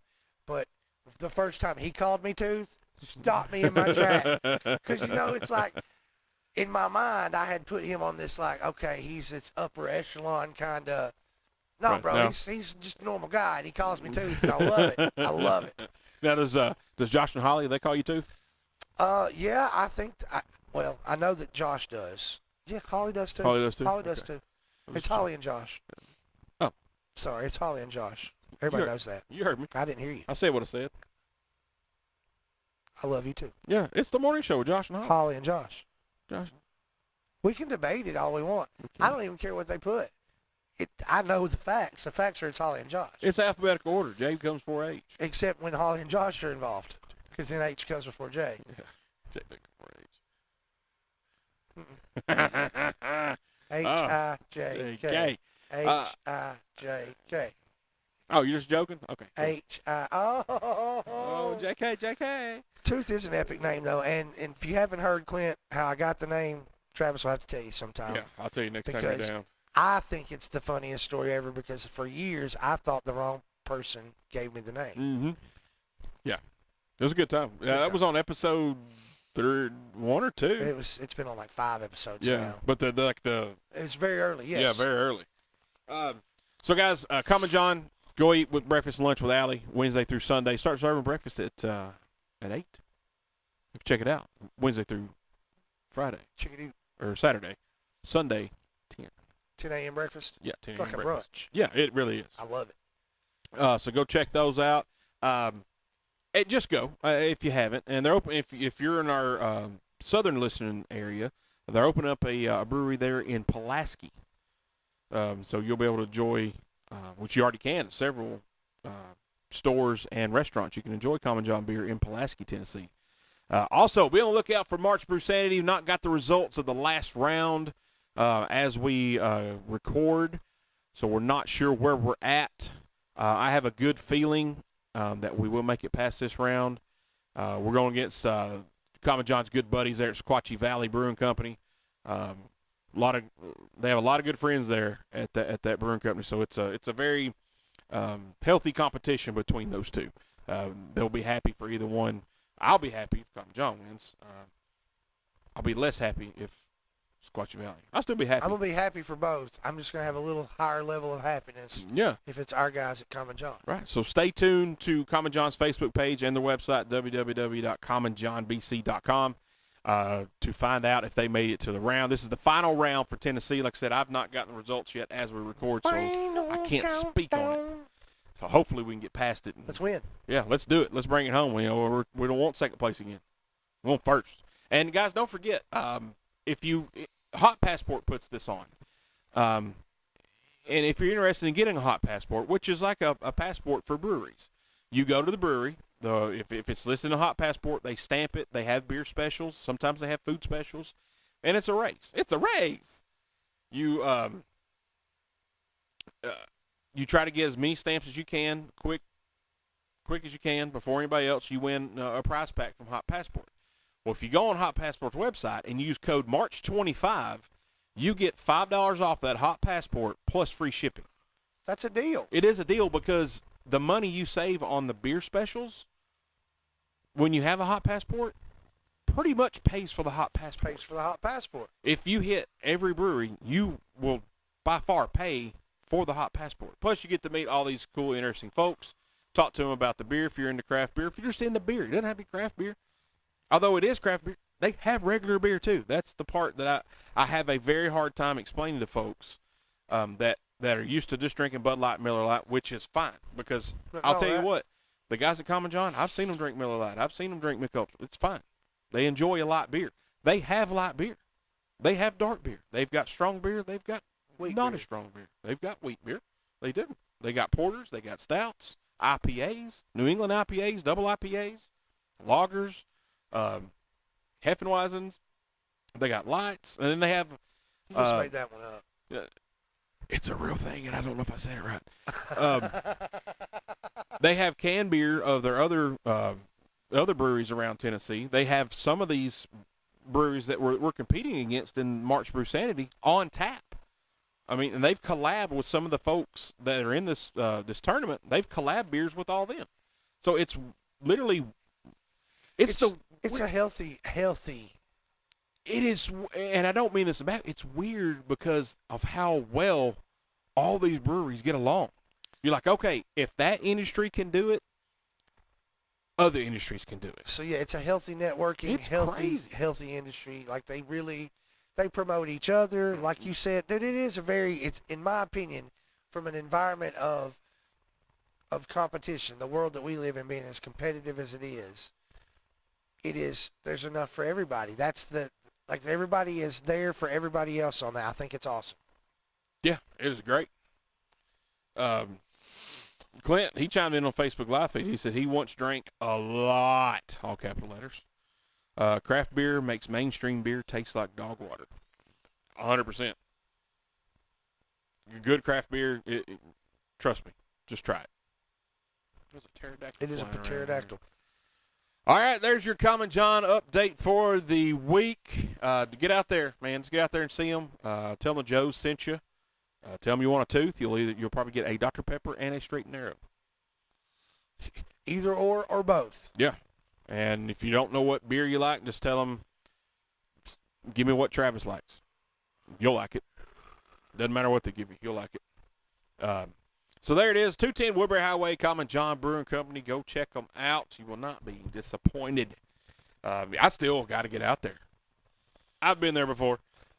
I've not used, still has not used my mug. My wife hasn't picked up her old mug nor used the new That's mug. right. You told me that last show. Yeah, because I thought it was going to break the streak. But this weather is so crazy.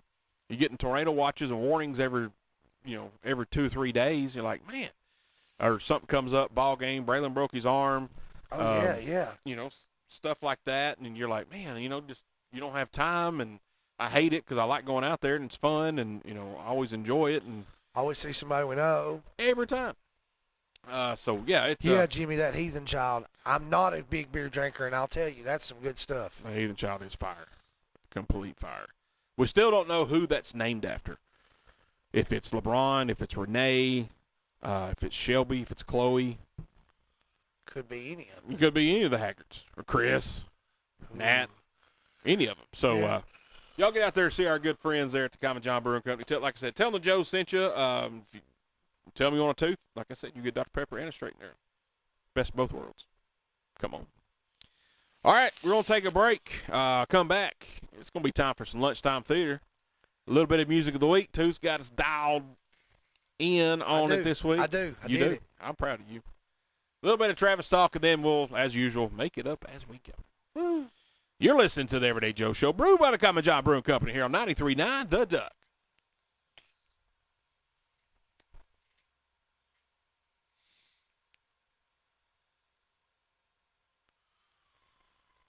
All right, guys, welcome back to the Everyday Joe Show, brewed by the Common John Brewing Company here on 93.9 The Duck, episode 372. That's Tooth. That's me, the Travis Reed. It's now time for lunchtime theater. I got some stuff. I'm going to lead off, but I'm going to say what Clint Patterson just said on the Facebook Live feed. So you all have a good night. You guys deserve a huge radio contract, just saying. I have no internal gains by that. Thank you for your kind words, Thanks, Clint. That was Clint. super. We're not related at all. He's a good brother-in-law.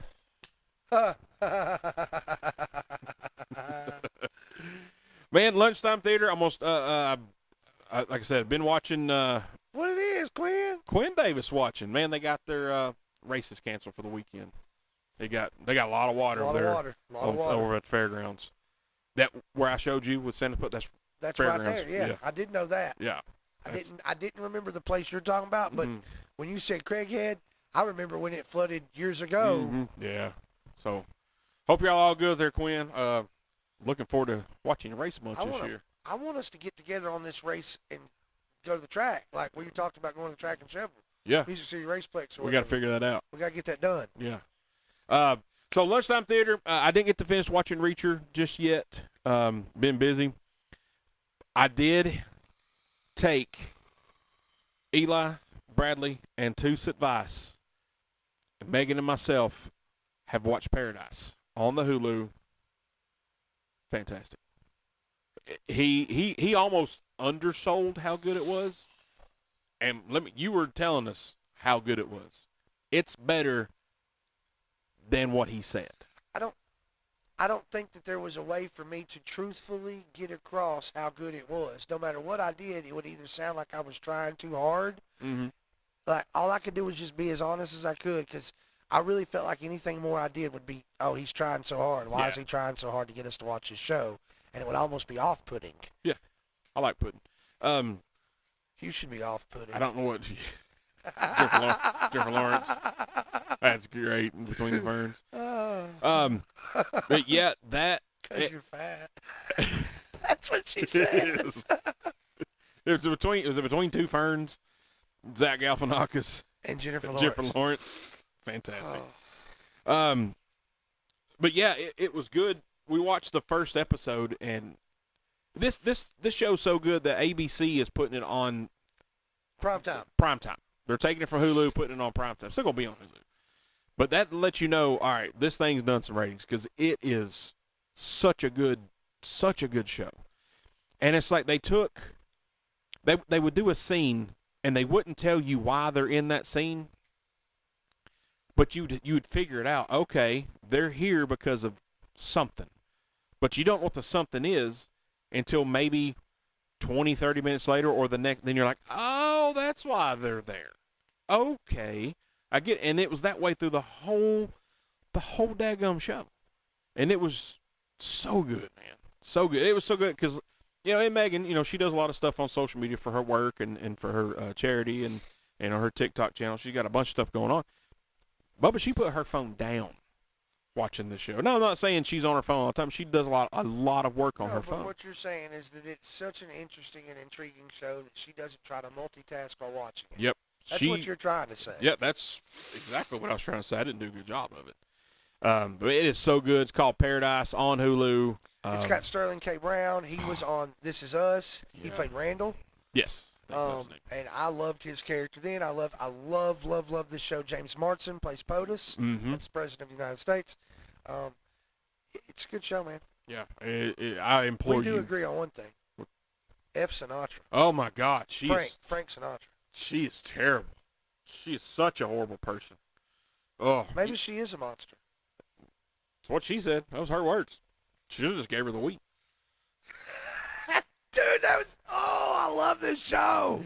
God, it's so good. Have you ever seen a better ending to a series, to a season of a series? No, that was like it wrapped everything up nice and neat and left everything like, okay, you're not feeling like you're on some kind of cliffhanger.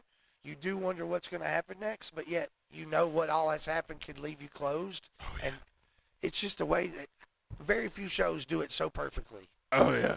Oh yeah. Oh yeah. Yeah. So yeah. I implore you, go watch it. Paradise. It's on Hulu. It's coming to ABC soon. It's fantastic. It's so good. And honestly, through a lot of shows, Megan and I we'll talk out loud. We'll ask questions to each other. We'll sidebar conversation over here. We didn't do any of that. We were pretty much locked in, quiet. If like one of the kids came in the living room, pause it. Not because of language or anything. There's some in there. A little bit. But we paused it so we didn't miss anything. Like it was, we didn't want to. There's no gratuitous scenes of any kind of like I didn't see sex like full on. Not full on, no. There's one kind of, we're like, oh.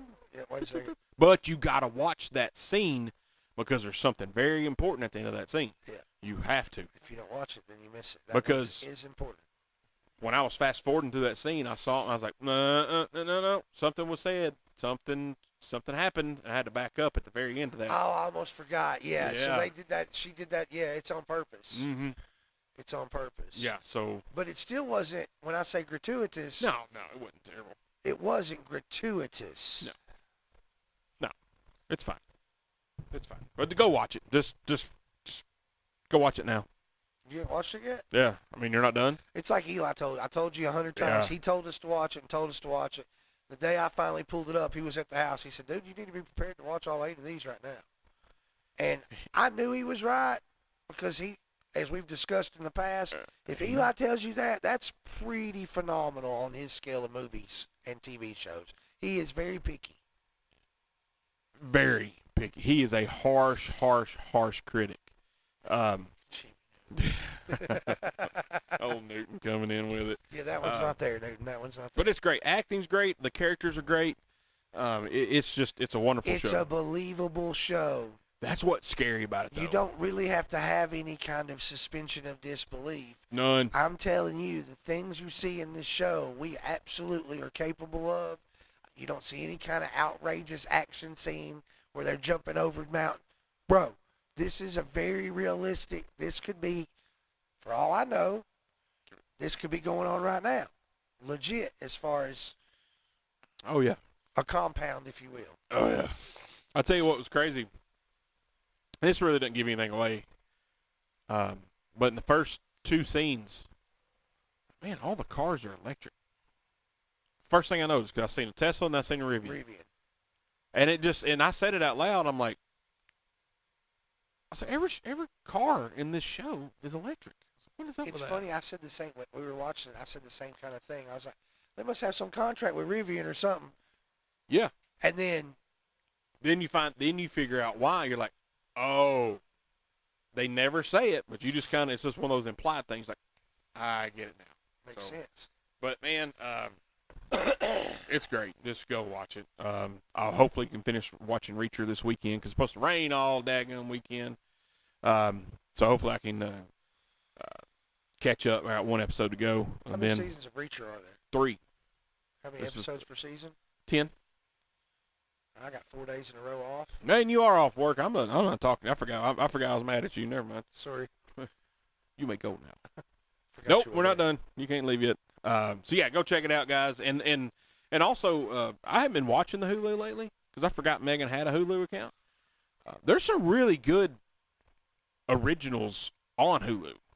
Yeah. Like, and the stuff that I've never heard. I've never heard you speak of. I've never heard anybody else we hang out with speak of.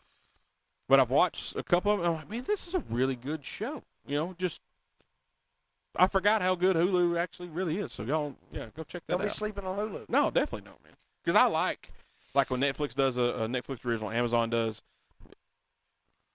Because it's not low budget, it's fine, but it's something that you normally wouldn't see a movie about. You know what I mean? Right. It's a different style. You're Like like, the Queen's Gambit. That's a cool mini-series, if you dude, will. yes, Queen's Gambit was fantastic. Oh, I love that. But yeah, so yeah, don't sleep on Hulu. So what do you got in Lunchtime Theater? You been watching anything? Man. Sorry, I took all your time. I'm but really gonna tell you on Lunchtime Theater. I'm gonna tell you I'm keeping up with my Will Trent. It left me with another cliffhanger this week, but it's like every week, isn't it? it's been like 3 times already. But this was a really, really, really, really good episode, and it needed to happen the way it did. So I'm happy with that. But I tell you every week about Yellow Jackets. So we're caught up with Yellow Jackets 100%. They come with new episodes, I think, on Friday nights maybe. And, bro, it's been crazy the whole time. From episode 1. From episode 1, it's been crazy. But, like, it was like, hey, kind of believable crazy for a little bit. Like, okay, I could see in this scenario and these kind of things could happen. And then it gets a little over the top, towards the end of season 2. There's a couple little things that's like, oh, but it's still, bro, this last episode is hardcore because it's more. This season seems to be following the adults more so, or there seems to be some more interest in what's going on with the adults now because of their past. Right. And bruh, Shauna is brutal. End of story. Really? Shauna is brutal. I could see her character doing that. She's brutal, bro. Brutal. And Hilary Swank shows up this season. She Really? finally showed up in this last episode. That's cool. Bro, I don't care. I'm just going to tell you because you're going to see it. I don't care. I'm just going to tell you. I'm not going to ruin anything too crazy. I'm just going to tell you. Shauna's brutal to the point she takes a plug out of somebody, has them down, holds the plug of flesh over them and says, eat it. Eat it. I just bit this off you, and now I'm going to make you eat it. Brutal.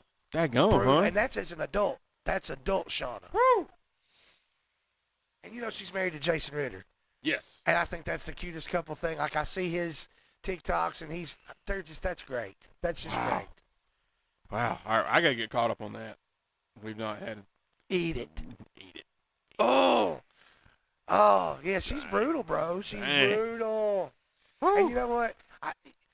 If you do decide to, and I know you are watching it, but as you get along in it, Shauna's husband, bruh, love him. Yeah. Like, he's one of those characters that makes the shot. Love his character. He's a good dude he is a good dude. Yeah. And what he was doing was for the right reasons. He just was doing the wrong thing. He's a good dude. And his character is funny. It's funny. He's got some comic relief. Good. Well, when they had the first season, they had lunch with one of the kids' parents. I could see a little comic relief in that, just a little bit, not a lot. He calls it the Chronic. The Chronic. Yeah, you'll get there. He calls it the Chronic. It's I funny. can't wait. Oh man, well, good stuff. Shauna, have you been smoking Chronic? Smoking the Chronic. Yo, Shauna, what's going on? What's going on? Well, thanks for that lunchtime theater. You guys go watch Paradise and Yellow Jackets. Please watch Paradise. Please. Even if you don't watch Yellow Jackets, please watch Paradise. I hope You I hope won't there's a regret second it. season. Me too. I think that. It's like I said today. I believe firmly if ABC has decided to go ahead and pick it up, put it prime time, there's got to be another season already in the works. Got it. Even if they're going to move it to ABC to see if the response, I think they've already gotten a response, or they would not have moved it to ABC. 100% agreed. Yeah, because that's big. And I'm not saying Hulu's small. Hulu's huge, but you're going from there Network to television. network television. Primetime network television. But that's giant. That's huge. Yeah. And I firmly believe that however it is that they do it, each show that they have, if it doesn't do something, for lack of a better term, to their Richter scale, if it doesn't hit a certain level of Richter scale, they're not moving it to prime time. If it don't move the needle. It's got to get the needle moved so much before they even think about putting it at prime time. Yeah, I agree 100%.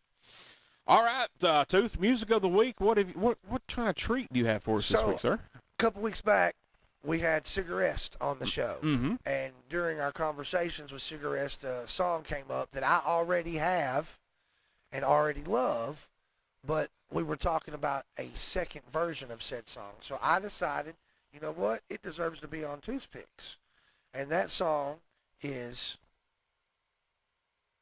by Richie Mitch and the Coal Miners. And the song, I was just trying to really test to see if you remember what I told you at the beginning of the episode. It was a lot of words. Well, it wasn't that many words. But The band was.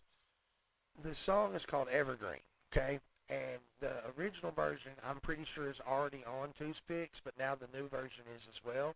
And it just so happens that the new version has Camp as a guest on the track. So the first version of the song, which is just Richie Mitch and the Coal Miners, it's a very short song. If you remember me talking in the past, and even on that show, it's one of those, like, you really want it to have more. When it ends, you want it to be longer. Well, by adding Camp, he's added a whole verse. Right. And I love Camp, number one. The voice is one of those raspy, impeccably, like, recognizable voices, Mm-hmm. and his verse adds to the song, and it is beautiful. So check it out. It is called Evergreen, featuring Camp by Richie Mitch and the Coal Miners. I've already added it to Toothpicks, which you can find on Spotify, or you can go to our webpage, everydayjoeshow.com. You click the link, bro. There's a link on our webpage. If you click it, it takes you immediately to Toothpicks on Spotify. Mm-hmm. If you like the picks, then every week when I add one, you'll get it. Every time. And there are hours of songs. Hours of songs. Drive to Miami and then start your drive back and still not repeat a song? Yeah, I think that's the case. Yeah, something like that. It's 30, I see there's 19 hours and 5 minutes worth of music. I'll just put it like that right out of the gate. That's a lot of music. That's a lot of music. It's a lot. Man. So Richie Mitch and the Coal Miners featuring Camp Correct. Evergreen. Correct. What? 311 songs. 311. Hey, Brian. I hate it here. That's a shame. Yeah, it's a shame. Hello, you know what's Brian. a shame? You're a shame. You're off for 4 days. I came to party, Brian. I came to party. You and Joey Fletcher both Boy, we party. came to party. We party. All right, guys. Thank you, too, for your music of the week once again, sir. Appreciate you, brother. Yes, sir. We're going to take another break. We come back. I got a question for you. Me and Megan discussed this yesterday, and I think it deserves more discussing. I just want your opinion on it, really. I did. You're listening to the Everyday Joe Show, brewed by the Common John Brewing Company here on 93.9 The Duck.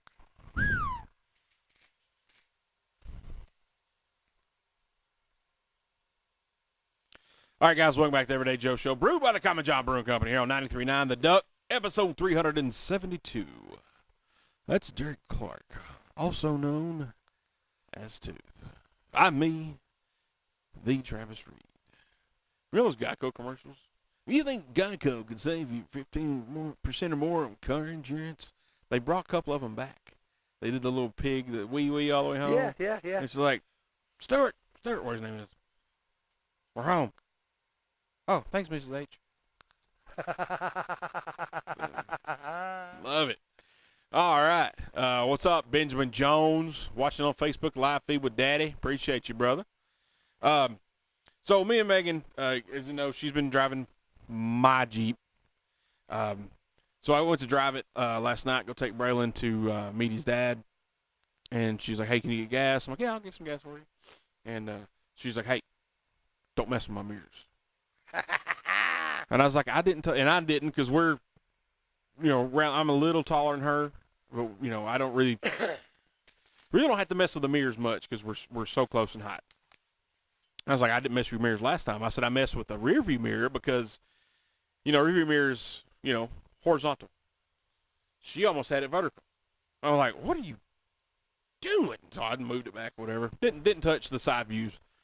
And I'm like, I didn't touch it. She's like, yeah, you didn't. No, I didn't. So my question to you, Tooth, would you, if I drove your car, I've driven your car several times where I've been working to go deliver parts or went and got us, food, what have you. If I move the mirrors, will that irritate you? I'm going to answer honestly. Please do. If you move the mirrors, it would irritate me, but I wouldn't tell you that. Mm-hmm. Because I would prefer that you move the mirrors driving my car because I'd prefer that you're able to see everything coming at you so that you don't wreck my car. Yeah. Or have it involved in an accident. And I don't mean to sound so superficial when talking about I wouldn't want you to be hurt either. Right. Safety. But from a safe standpoint, it's better for you to go ahead and move those mirrors to where you can see what's going on. And now to continue my honesty, if I'm driving Kim's car, and let's just say we're running to town, and I'm going to drive, we're going to go eat, whatever, I don't move her mirrors. I'm extra careful and make extra specific movements to make sure I'm seeing what I'm supposed to see. Right. But I don't move. If we're going to Murfreesboro or we're going to drive to Alabama to visit Summer, and we're taking her car, I'm moving the mirrors because on a got to. long drive, I need to be able to quickly glance and see Yeah. all of my options for exit if something happens. Right. So, yes, Right. I would be irritated. No, I wouldn't say anything to you about it because I prefer you to take care of my car and your life. Yeah, that's why. Of course, now when I say this, You guys were messing with Yeah, we were messing around, but we messed back forth for a few minutes, just goofing around. But I had a. But now she really didn't want you to touch the mirrors regardless. I just No, want you to know. no, she didn't. Even though she was just playing, she really didn't want you to. Asked me did I mess with the mirrors? You did. Yeah, I did. Yeah, right. Did you mess with the mirrors? Yeah. Yeah. Jimmy Newt makes a good point on Facebook Live. This is where I was kind of going with it. Anyone who drives my truck, moves the seat up, and then don't move it back, that irritates me. Me as well. Yeah, especially when it's a much shorter person. Taller person, not so much. But like when I get my daughter's car, if I need to drive it down the road to test drive it, something's acting up on it, if that was my car and I was having to get in it all the time after a shorter person drove it, that would be irritating. Yes, Absolutely. Taller, not so much because you can get in it. With my daughter's car, I can't get in the car because she's way shorter than I am, and she sits so close to the steering wheel. When I've been the shorter person, which I know I'm 6 foot, so it's not often that I'm the shorter person in that front. There are lots of people taller than me, but in most cases, if I've driven someone's car I'm the shorter person, my automatic is when I get out, I just put it all the way to the back. Yeah. Because at least that way they can get in. They can get in. They may have to. Right. I'm not going to get it right back in their spot. There's no way I'm that good. But if I move it all the way back, they can get in without hitting their head, their knee, and that's important. Yeah, I agree.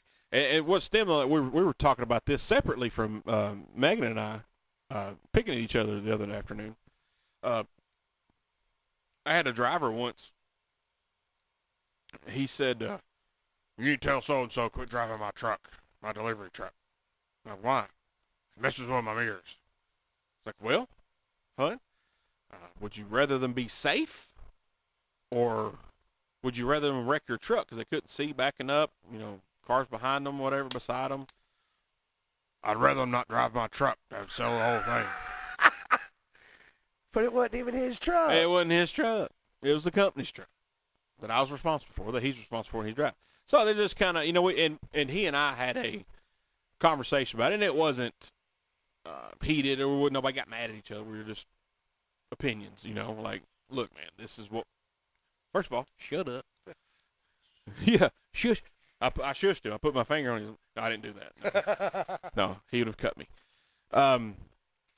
But I just thought it was funny. I was like, I wonder. And then I had another question similar to that, but I forgot it already. It happens. I don't remember what happens. I don't. Well, I wish I knew what it was because I'd help remind you. I appreciate it. But yeah, it's just one of those things where, like, do you move the mirrors? And, you don't want to, like you said, you don't want to get wild with it, just move them all out of sorts. But still, if you're going to drive it, and I like how you do it. If you're driving around in your town where you live, you're going to not move them. But if you're driving far distance, you're going to move them, be comfortable. So I like that. Brian wants to pick. He wants to say Chevys have a button for that, a memory button. Some Fords have the memory button too. My Ford has a very cool memory button. It's remember that nobody else can drive my stick, so I ain't got to worry about it. I can't. But you don't even have to really adjust the seat. You told me that one of the first times you drove it, it kind of worked out. Yeah, no, it worked out fine. It worked out great. Now I'll be honest. I sit a little more upright and close driving that car than I would anything else I've ever owned. Right. It's just that's weird with you. When you were younger, you didn't. I won't say you laid back like Corn Dog did, but I feel like you laid back further. I absolutely did. And now this is what I noticed when you and Josh Rogers went to the NASCAR race a couple years ago in Nashville, and it was 10-2 white knuckle tied on the way home because of the rain. But your seat was way more upright than normal. I guess as we get older, we're like because your back. It's okay, that makes sense. I have to keep my back in a kind of straightest possible position, when I'm driving. Mm-hmm. If not, if I get too relaxed in the way I see it, it gives me the ability to have pain back there, and sometimes it allows that slip to happen. Right. Gets me right Get you like that. Then you got to move the seat, the swedgeways and whatnot. I just have noticed, though, seriously, to your credit, as I've gotten older and the more, I've had to nurse that back injury. So that's why. Okay. I really had to adjust that. Yeah, I noticed. And that one day you and I went up to the Mountain Goat Market and ate lunch. I noticed your seat was. I was like, wow, he's grown up. I've grown up. He don't lay back in the seat all the time now. Don't need to. No, Johnny would he could take a nap in his seat position whenever we used to drive. It's funny you brought corn dogs up because I remember getting in. He had that Kia for Yeah, a while. Kia Sportage. Bro, I mean, it would be laid down. Yeah. I was like, there's no backrest at this point. You're holding yourself up with the steering With steering wheel, yeah. Like nobody's sitting in the back of your vehicle, hun. Ever. If they are, they're straddling the headrest because it was laid on the back seat. And all he had was guy friends back then too. Yeah, I didn't ride the back. 'Cause I wasn't riding the back. I didn't ride in it. I did one time. I fixed it for him because he is a piece of junk. But that's a different story for a different time. I was just curious about that, about the mirror thing, and the funny thing is, we talked about it the other day, and I brought it up again today, and today, and Megan and I were talking about it, and I was like, we'll see what everybody else says, but I think we all had the same agreement except for Brian, because Chevy's got a button for that. Well, I got that memory button. They also have hand warmers on the tailgate. Did you know that? I did not. Yes, when it breaks down, your hands don't get cold when you push it. You heard that, didn't you, Brian? You hear me, hon? Hand warmers on the tailgate. So if any one of our cars breaks down tomorrow, I'm going to be so mad. I shouldn't have said that. I'm sorry, Brian. I apologize. I guarantee you what, it won't be his that breaks down. No, He's got a Chevy. And it's a nice one, too. It's a nice truck. Oh, I was jealous. He come down to midget wrestling. Man, come look at my truck. I was like, dang, Clark, that's nice. It's a nice truck. Dang, that's all right there, Big Dan. Hey, Big Dan, it's a nice truck. It is. All right, guys, take a break. We come back. We're going to make stuff up. This is our segment where we make stuff up because we haven't had a guest in a while, and this is usually we just want to make stuff up. You're listening to the Everyday Joe Show, brewed by the Common John Brewing Company here on 93.9 The Duck.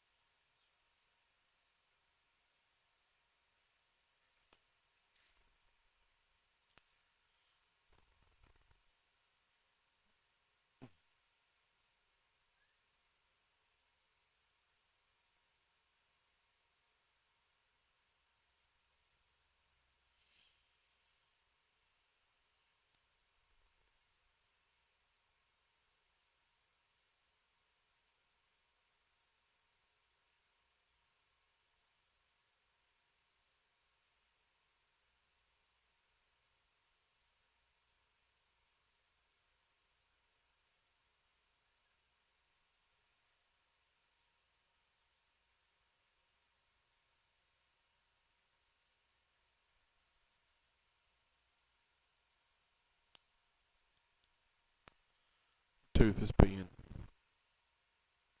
It's taking a really long time. He's back. I was scared. I thought Chupacabra got him. You all right? Yeah. God dang. I was wondering. I was like, man, what happened? He got lost, boys. I was like, where's Tooth at? I took a wrong turn at Albuquerque. Let's see where it's going. What's that? Well, thank you very much, Sonny. I appreciate it. It's awful nice of you to say. Excuse me, pardon me. Hell, partner. Oh, he too did. All right, guys, welcome back to the Everyday Joe Show, brewed by the Common John Brewing Company here on 93.9 The Duck, episode 372. Hey, you paid attention. I did. All right, that's Tooth. That's me, the Travis Reed. Now we're at the point in time where you have let a pterodactyl in this room. Yep. Yeah. It's like a grasshopper. He's confused. That's interesting. So we got national championship coming up. I forgot I wanted to talk to you about sports because Yeah. I don't usually sport. Yeah, the Final Four was set. My bracket, it got progressively worser. Me and like we talked about last week, Megan and I, we did a bracket together, and she boat raced me pretty good. So just for giggles, I decided I'm gonna make another one and just to see you. I wasn't playing anybody, anything like that, and I was doing really good. I was like 89%. I'm like, man, that's not bad. There's a lot of people did a lot better. I was like, oh, that's pretty good. Oh, honey, it got so bad. I got below 50%. Because, like, I guess how it works is your Sweet 16 didn't pan out because the teams that you picked lost or, what have you. It was bad. I picked one team that's in the Final Four. And I was like, oh, my. Teams. Yeah. I was like, dude, this was bad. It's like 25%. I get it. Yeah. As a whole. Yeah, so that Final Four, the championship game is April 7th. Do you have a mason jar with some holes in the lid? Maybe. Oh, that's one of them bugs you talk about. Boom. Got him. You call it a boll weevil? Yeah, it's a boll weevil bug. That's what we call them. That's what Granny called them. Yeah, that's what it is. You told me what it was called. Yeah, right? I can't remember. You said it wasn't a stink bug, though. No. Oh, box elder? Box elder. That was not a box elder. That was not a box elder. That was our not ripe stink bug. That was a stink bug. Yeah, they look a lot alike. Well, see, that one wasn't ripe yet because it was green. Yeah, it was green. It ain't turned color yet. It ain't turned stinky. That probably didn't stink. You probably knocked him senseless. He gone now. You hear me? So the 4 teams in the Final Four, too. We got Duke, Houston, Florida, and Auburn. What say you on this? So I watched a bunch of games, Mm-hmm. and the only team out of the 3 that are in the Final Four that I did not see play was Auburn. Really? You didn't see Auburn play? Whatever game that That's was. Weird. I didn't watch. Yeah. But I saw the Houston game because they beat the Bama. They beat Tennessee. And then I saw the Duke game because they beat Bama. Mm-hmm. That's what I was going to say. Yeah. So I watched Duke play, I watched Houston play, and I watched, what was the third one? Because I didn't watch Auburn. Florida. I watched Florida play because I had to. Because it's my man. That's my man. man. It's his team. So I had to watch his team. But that's it, bro. Yeah. I don't know nothing about Auburn. Now, in saying that, I want to tell you who I would like to see win it, and it's going to make you mad. I already know. But I'd like to see Duke win it because I was really impressed with the team, and I really liked that Cooper Flag. Mm-hmm. I really liked him a lot. I've seen some pretty cool passes in my day, but it was one of the cleanest behind the back passes that I've ever seen. Now, you do have a soft spot for Florida. I do. If anything, I've told you I'd like to see Florida win only strictly because that was Lenny's team, and it would be a good way, to remember Lenny. Yeah. But if I was just picking unbiasedly and not sentimentally, I'm picking. I want Duke to win it, and I think they have a chance. But do I think they're gonna win it? No, I think Houston's gonna win it. I do too, and I'm gonna pick Houston because I don't like Duke, and Florida and Auburn are SEC teams, and I don't care about the SEC except for Tennessee. So I hope they both lose. I hope Houston wins, and Houston's they good. Out of all the teams I saw play, once again, I was careful with my words. Mm-hmm. I really like Duke, and I like the whole team element. Yeah. Houston was the baddest team I watched play. Like, it was like... Them dudes don't quit. It was like cartoon. It was like you got regular and you got the monsters. Yeah. Yeah, like Space Jam. Like Space Jam. Yeah. It was like Houston's the Monstars. Yeah. And, whoo. Yeah, it'll be interesting. Baseball has started. The Braves are, as of this recording, 0-6. That's not where you want to be. That is bad. That is really bad. So Sanders. Yeah, that's so bad. How many games are in the season? 162. Well, if they didn't lose any more, it wouldn't be so bad. No. But no team has ever, in the playoff era, I don't think, has started the season 0-6 and still made the playoffs. So, it's not good. It's the first time for everything. Yeah, but this is not the first time we want to be, though. What if you say the Braves are the only team in history who have ever started off 0-6 and still made the playoffs? It sounds different when he rolls off that way. It does. Why'd you say it like that? Well, because that's what I hope happens for your sake. Oh, me too. Me too. So they suck. Jerkson Profar, who they just signed this offseason from the San Diego Padres, got slapped with an 80-game suspension, PEDs. Performance-enhancing drugs? That's it. Sure did. Who was that? Jerkson Profar. And where's he? Atlanta. Yeah, we just signed him because, Acuna Jr.'s out for a while. We're still recovering from his ACL surgery. So we kind of needed an extra bat and extra outfielder while he's out. And, well, he'd screwed the pooch on us. Like, thanks, Jerkson. And we discussed the torpedo bats the other day. I've done some more research on those. Yeah? I'm behind them. You like them? I'm behind them because they fit all the criteria of the dang bat. Really does. They've not done anything. They've moved some mass. They used to be here to here. The bat's same weight, same length, same diameters. Like, this is not a problem, bruh. I like it. And it looks cooler. I like it. I don't like it because the Yankees are using them, and I don't like the Yankees. So I hate it. But I give, yes, Jimmy, Jerkson Profar. It's Jerkson, I think. Jurikson. Jerkson. I give Yankees props for their nerd they got doing their analytics and stuff. He figured it out. Tip of a cap to that man for figuring it out and knowing what it would do. You know what I mean? So that's like a gamesmanship type thing. Like, hey, watch this. I'm going to use this within the confines of the rules, of the rule book. It's a bat, it's the same weight, same length, nothing about it is illegal, and we're going to use it. And they're smacking. They broke their single-game home run record. They broke it in 4 innings. When I hear the bat talk, it makes me immediately, puts me right here. Mm-hmm. We can change out our upright assembly. We can change out a brake pad. A part's a part. We read your rule book from Ford versus Ferrari. That's immediately what hey, bro, we have stayed within the confines of the rules. This is now our upright assembly is our part. Boom, boom. It's the same thing with this bat, bro. It is. It's the exact same. And all kinds of bat companies, we did some research. There are more than one company manufacturing these bats. Yep. Any other team out there that wants to use these bats can do that. There's no rule saying they can't. So quit whining. Quit whining. Jump Go get on your board. bat. Get a bat. Get a bat or play better baseball. That's it. Like I said, I absolutely do not like it because the Yankees are using it to their advantage, and I can't stand them. But like I said, tip of the cap to those people because they figured it out, and it's within the confines of the rules. And there's people saying, "Oh, it's going to be banned. It's going to be banned."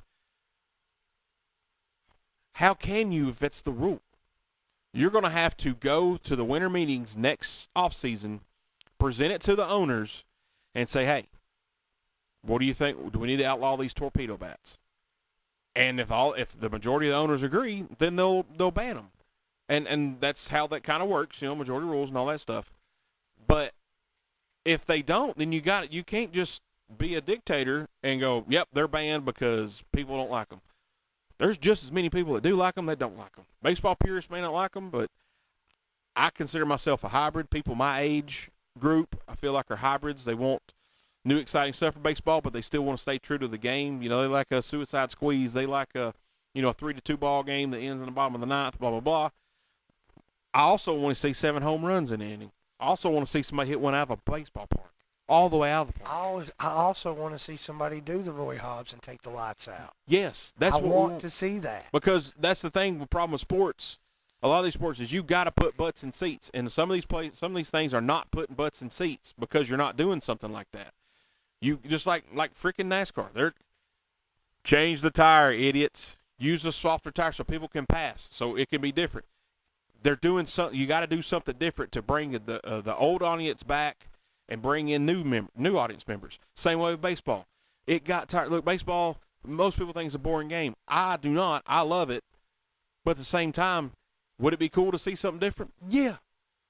Let's see Aaron Judge. I don't like Aaron Judge. I don't like anybody on the Yankees. But I want to see him hit one completely out of a park. Because we're not going to have another Barry Bonds that can hit him in McCovey Cove like he was doing when he played for San Francisco Giants. We're never going to have another Barry Bonds. It's just not going to happen. A guy who was that prolific at the plate, not going to happen. Hit for average, home runs, RBIs, walks, it ain't going to happen. People strike out way too much now. But you got to do something different, and this is something different that will bring other people to the game to watch it. You know? I don't know. There's a lot of things you can do with this torpedo bat. You know, if you want to make a rule, you can. That may be getting too far-fetched. We'll make a rule. You don't use a torpedo bat if you're down by 2 runs. Or not. Just let me use the bat. Just let me use the bat. Everybody can use it. If you don't want to use it, don't use it. If you do want to use it, use it. It's not against the rules. Yeah. As much as I wish it was against the rules for the Yankees to use it, I'd be happy. Only the Braves can use it. Sweet. I'm in. But everybody can use it. Use it. That's what it's for. Rules are made to be broken. You got to bend them. It's not against it, so you don't have to do it either. Clean conscience. Let them fly. That's all I got to say. I love it. That's right. All right, we'll take our last break, guys. When we come back, we're going to wrap this bad boy up and find out what we have learned. You're listening to the Everyday Joe Show, brewed by the Common John Brewing Company here on 93.9 The Duck.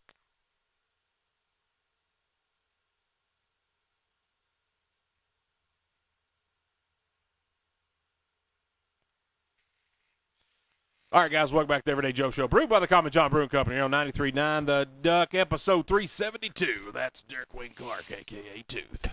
That's me, the Travis Reed. Guys, appreciate you, all you guys chiming in, watching on the Facebook Live feed. Thanks for listening to us on 93.9 The Duck. Appreciate it. Good show tonight. Had a good time. Covered some good topics. Got some good talk about Mr. Val Kilmer. Rest in peace. Sad day. Sad day, man. Very sad. But we're getting to that point of life where it's going to keep on happening with the people we grew up watching and enjoying and let them entertain us with their movies. It's going to happen. I hate that. But it's just part of life. But Tooth, did you learn anything? Yeah, I did. What'd you learn? I learned if you don't like the bat, get over it. That's what I learned. I really mean that. Like, screw you guys. I'm going home. Pitch better. Yeah. Locate your pitches better. Locate your pitches better. One thing on that. Do you think, you people listening, you people watching on the Facebook Live feed, do you think that Greg Maddux will get absolutely tattooed by this torpedo bat in his prime? That answer is no. Because he can locate his pitches. He can tell you, I'm going to throw you an 88-mile-an-hour slider this next pitch. I'm not going to tell you where it's going to be, but you're not going to be able to hit it. And most time you would not be able to hit it. All right? If you told – we don't make pitchers like that anymore either. No, you're right. You don't. And that's the game. And it may be for the right reasons. It may be for safety and longevity.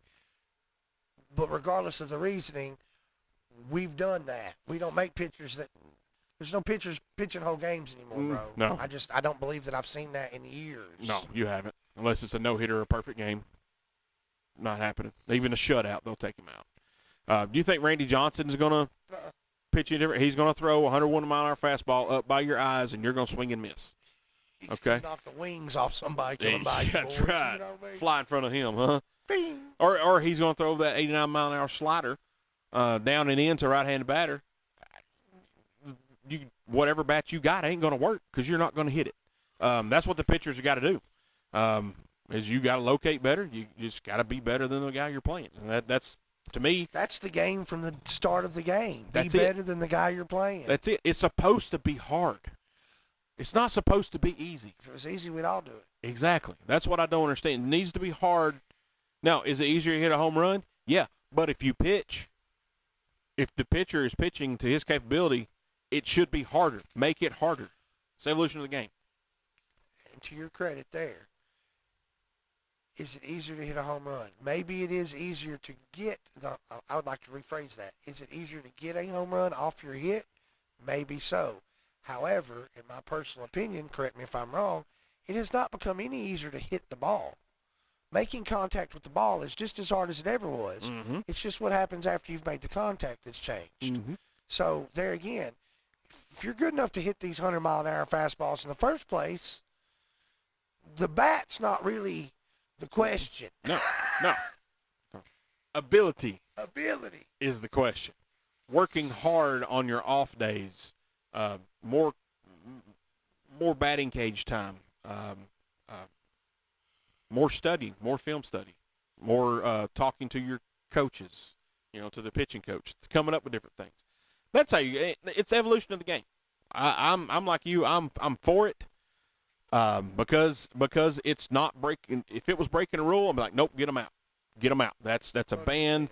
It's like metal bats. It's a banned material, or it's not in the confines of the rule book of how the bat's supposed to be shaped. This, that, and the other. Blah blah blah. It's fine. Go. Let them do it. Let them do it. But it is what it is. Yeah, they're coming from generation participation trophies. We don't hand them out around here. It's like me. I got all my trophies displayed over here from when I was a youth, and I got a few, but all mine are pretty much the ones I do have were for first place. They weren't for just because I played. I don't have an honorable mention trophy. No, we don't need that. I've got a first, a second, a third. Yeah, that's it. That's all I got. That's podium. My second says first runner-up. Yeah, it don't even say second place. It's second worse. place. It says first runner-up. Yeah, I think I got one there that says second, maybe. But none of them say honorable mention, participation. No. Thanks for showing up. No. So you got to work. Work. All right, Tooth. What I learned. What you learn, Travis? Man, I learned that the name of the movie is Real Genius, not Pure Genius. That was a good learn. I couldn't read my own writing when I wrote down Real Genius, and I still want to keep calling it Pure. But it's real. I don't know what problem And is. it's good. It is. And we got to watch it. Oh, yes. I'm going to watch it again. I'm watching it. I told the kids the other night, last night, I was like, I really was talking about a movie today, and I couldn't remember it at the time. And then before the end of the night happened, Elise and I were in there, and I was like, oh, that was it. It was Real Genius. That's the one. There it is. So I hope that we all watch that together. I think the kids would enjoy it if they give it a chance. And go watch Tombstone. Top Gun, never seen it. Heat as well, another good one. Anything Val Kilmer that you haven't seen, just check it out. And the one I didn't write down. Kiss Kiss Bang Bang. Yes. For sure. Go. Do yourself a favor. If not for Val Kilmer, for the Robert Downey Jr., for the Michelle Monaghan. I love her. Yeah. It's just a good movie. Yeah, so y'all go check it out and pay homage to the late, great Val Kilmer. Tooth, man, I appreciate you being here, sir. Had fun tonight. Thank you for having me on, Yes, Travis. sir. Appreciate you being here, buddy. Appreciate you having me. Appreciate you being here. Thank you for thanking me. Thank you for appreciating me. I appreciate it. Is that what you appreciate most about me? That's what I appreciate most about you. Thanks, Squirrely Dan. I appreciate it, guys. Holla.